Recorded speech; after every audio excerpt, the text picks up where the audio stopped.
जो हाथी के समान मुख वाले हैं, भूत गणादि से सदा सेवित रहते हैं।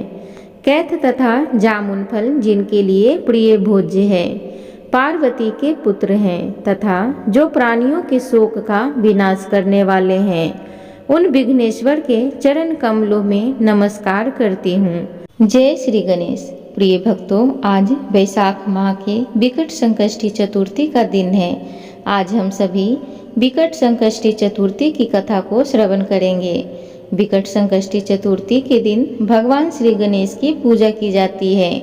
मान्यताओं के अनुसार इस दिन व्रत रखने से जीवन के सारे कष्ट दूर हो जाते हैं। नारद पुराण के अनुसार संकष्टी चतुर्थी के दिन व्रत रखने वालों को शाम में भगवान श्री गणेश की विधि विधान से पूजा करके कथा जरूर सुननी चाहिए। फिर रात में चंद्रोदय पर अपना व्रत खोलना चाहिए।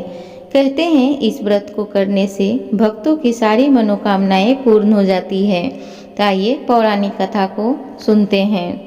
किसी समय एक राज्य में धर्मकेतु नाम का एक ज्ञानी ब्राह्मण था, जिसकी 2 पत्नी थी, जिनमें एक का नाम सुशीला था और दूसरी का नाम चंचला था।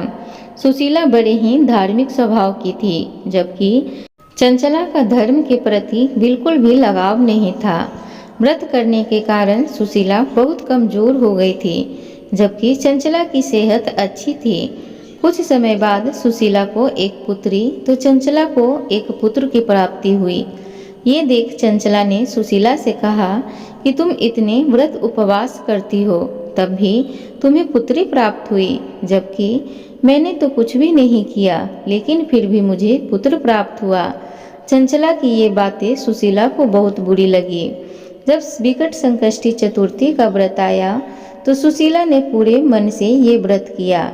सुशीला की भक्ति से गणेश जी प्रसन्न हुए और उन्होंने उसे एक पुत्र होने का वरदान भी दिया। सुशीला की ये कामना शीघ्र ही पूरी हो गई, लेकिन दुर्भाग्यवश उसके पति धर्मकेतु की मृत्यु हो गई, जिससे बाद में चंचला अलग घर में रहने लगी। सुशीला पति के घर में रहकर ही अपने बच्चों का पालन करने लगी। सुशीला का पुत्र बहुत ज्ञानी था, जिससे उसने अपना घर धन्य धान्य से भर दिया। ये देख चंचला को इच्छा होने लगी और मौका मिलते ही उसने सुशीला की पुत्री को कुएं में ढकेल दिया, लेकिन भगवान गणेश ने उसकी रक्षा की। चंचला ने जब ये देखा कि भगवान गणेश स्वयं सुशीला के परिवार की रक्षा कर रहे हैं, तो उसे अपने द्वारा किए गए कर्मों पर बड़ा पछतावा आया और उसने तुरंत ही सुशीला से माफी मांग ली। फिर सुशीला के कहने पर चंचला ने भी विकट संकष्टी चतुर्थी का व्रत किया, जिससे उसके घर पर गणेश जी की कृपा बरसने लगी। एक बार बोलिए जय श्री गणेश। प्रिय भक्तों, आप सुनिए श्री गणेश जी की व्रत कथा। पौराणिक एवं प्रचलित श्री गणेश कथा के अनुसार एक बार देवता कई विपदाओं से घिरे थे। तब वह मदद मांगने भगवान शिव के पास आए। उस समय शिव के साथ कार्तिकेय तथा गणेश जी भी बैठे थे। देवताओं की बात सुनकर शिव जी ने कार्तिकेय व गणेश जी से पूछा कि तुम में से कौन देवताओं के कष्टों का निवारण कर सकता है। तब कार्तिकेय व गणेश जी दोनों ने ही स्वयं को इस कार्य के लिए सक्षम बताया। इस पर भगवान शिव ने दोनों की परीक्षा लेते हुए कहा कि तुम दोनों में से जो सबसे पहले पृथ्वी की परिक्रमा करके आएगा, वही देवताओं की मदद करने जाएगा। भगवान शिव के मुख से यह वचन सुनते ही कार्तिकेय अपने वाहन मोर पर बैठकर पृथ्वी की परिक्रमा के लिए निकल गए, परंतु गणेश जी सोच में पड़ गए कि वह चूहे के ऊपर चढ़कर सारी पृथ्वी की परिक्रमा करेंगे तो इस कार्य में उन्हें बहुत समय लग जाएगा। तभी उन्हें एक उपाय सूझा। गणेश अपने स्थान से उठे और अपने माता पिता की 7 बार परिक्रमा करके वापस बैठ गए। परिक्रमा करके लौटने पर कार्तिकेय स्वयं को विजेता बताने लगे। तब शिव जी ने श्री गणेश जी से पूछा कि पृथ्वी की परिक्रमा न करने का कारण क्या है। तब गणेश जी ने कहा, माता पिता के चरणों में ही समस्त लोक हैं। यह सुनकर भगवान शिव ने गणेश जी को देवताओं के संकट दूर करने की आज्ञा दी। इस प्रकार भगवान शिव ने गणेश जी को आशीर्वाद दिया कि चतुर्थी के दिन जो तुम्हारा पूजन करेगा और रात्रि में चंद्रमा को अर्घ्य देगा, उसके तीनों ताप यानी दैहिक ताप, दैविक ताप तथा भौतिक ताप दूर होंगे। इस व्रत को करने से व्रतधारी के सभी तरह के दुख दूर होंगे और उसे जीवन के भौतिक सुखों की प्राप्ति होगी। चारों तरफ से मनुष्य की सुख समृद्धि बढ़ेगी, पुत्र पौत्रादि धन ऐश्वर्य की कमी नहीं रहेगी। एक बार बोलिए जय श्री गणेश। प्रिय भक्तजनों, अब हम सब श्री गणेश की एक और कथा को बड़े ही प्रसन्नचित्त मन के साथ श्रवण करते हैं। एक बार की बात है, एक आदर्श राजा राज्य करता था। वह राजा अत्यंत धर्मात्मा थे। उनके राज्य में एक अत्यंत सज्जन ब्राह्मण थे। उनका नाम विष्णु शर्मा था। विष्णु शर्मा के 7 पुत्र थे। वे सातों अलग अलग रहते थे। विष्णु शर्मा की जब वृद्ध अवस्था आ गई तो उसने सब बहुओं से कहा कि तुम सब गणेश चतुर्थी का व्रत किया करो। विष्णु शर्मा स्वयं भी इस व्रत को करते थे। आयु हो जाने पर यह दायित्व वह अपने बहुओं को सौंपना चाहते थे। जब उन्होंने बहुओं से इस व्रत के लिए कहा तो बहुओं ने आज्ञा न मानकर उनका अपमान कर दिया। अंत में धर्मनिष्ठ छोटी बहू ने ससुर की बात मान ली। उसने पूजा के सामान की व्यवस्था करके ससुर के साथ व्रत किया और भोजन नहीं किया। ससुर को भोजन करा दिया। जब आधी रात बीती तो विष्णु शर्मा को उल्टी और दस्त लग गए। छोटी बहू ने मलमूत्र से खराब हुए कपड़ों को साफ करके ससुर के शरीर को धोया और पोंछा। पूरी रात बिना कुछ खाए पिए जागती रही। व्रत के दौरान रात्रि में चंद्रोदय पर स्नान किया। फिर श्री गणेश जी की पूजा भी की, विधिवत पारण किया। विपरीत स्थिति में भी अपना धैर्य नहीं खोया। पूजा और ससुर की सेवा दोनों श्रद्धा भाव से करती रही। गणेश जी ने उन दोनों पर अपनी कृपा की।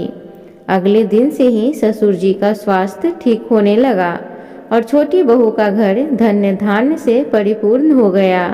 फिर तो अन्य बहुओं को भी इस प्रसंग से प्रेरणा मिली और उन्होंने अपने ससुर से क्षमा मांगते हुए फाल्गुन कृष्ण संकटी गणेश चतुर्थी व्रत किया और साल भर में आने वाली हर चतुर्थी का व्रत करने का शुभ संकल्प लिया। श्री गणेश की कृपा से सभी का स्वभाव सुधर गया। एक बार बोलिए जय श्री गणेश। प्रिय भक्तजनों, अब हम सब दूसरी कथा को श्रवण करते हैं। एक बार महादेव जी पार्वती सहित नर्मदा के तट पर गए। वहां एक सुंदर स्थान पर पार्वती जी ने महादेव जी के साथ चौपर खेलने की इच्छा व्यक्त की। तब शिव जी ने कहा, हमारी हार जीत का साक्षी कौन होगा? पार्वती ने तत्काल वहां की घास के तिनके बटोरकर एक पुतला बनाया और उसमें प्राण प्रतिष्ठा करके उससे कहा, बेटा हम चौपर खेलना चाहते हैं, किंतु यहाँ हार जीत का साक्षी कोई नहीं है। अतः खेल के अंत में तुम हमारी हार जीत के साक्षी होकर बताना कि हम में से कौन जीता और कौन हारा। खेल आरंभ हुआ। दैव योग से तीनों बार पार्वती जी जीती। जब अंत में बालक से हार जीत का निर्णय कराया गया तो उसने महादेव जी को विजयी बताया। परिणामतः पार्वती जी ने क्रुद्ध होकर उसे एक पांव से लंगड़ा होने और वहां के कीचड़ में पड़ा रहकर दुख भोगने का श्राप दे दिया। बालक ने विनम्रता पूर्वक कहा, माँ मुझसे अज्ञानवश ऐसा हो गया है। मैंने किसी कुटिलता या द्वेष के कारण ऐसा नहीं किया। मुझे क्षमा करें तथा श्राप से मुक्ति का उपाय बताएं। तब ममता रूपी माँ को उस पर दया आ गई और वे बोली, यहाँ नाग कन्याएं गणेश पूजन करने आएगी। उनके उपदेश से तुम गणेश व्रत करके मुझे प्राप्त करोगे। इतना कहकर वे कैलाश पर्वत चली गईं। 1 वर्ष बाद वहाँ श्रावण में नाग कन्याएं गणेश पूजन के लिए आईं। नाग कन्याओं ने गणेश व्रत करके उस बालक को भी व्रत की विधि बताई। तत्पश्चात बालक ने 12 दिन तक श्री गणेश जी का व्रत किया। तब गणेश जी ने उसे दर्शन देकर कहा, मैं तुम्हारे व्रत से प्रसन्न हूँ, मनोवांछित वर मांगो। बालक बोला, भगवान मेरे पाँव में इतनी शक्ति दे दो कि मैं कैलाश पर्वत पर अपने माता पिता के पास पहुंच सकूं और वे मुझ पर प्रसन्न हो जाएं। गणेश जी तथास्तु कहकर अंतर ध्यान हो गए। बालक भगवान शिव के चरणों में पहुंच गया। शिव जी ने उससे वहां तक पहुंचने के साधन के बारे में पूछा। तब बालक ने सारी कथा शिव जी को सुना दी।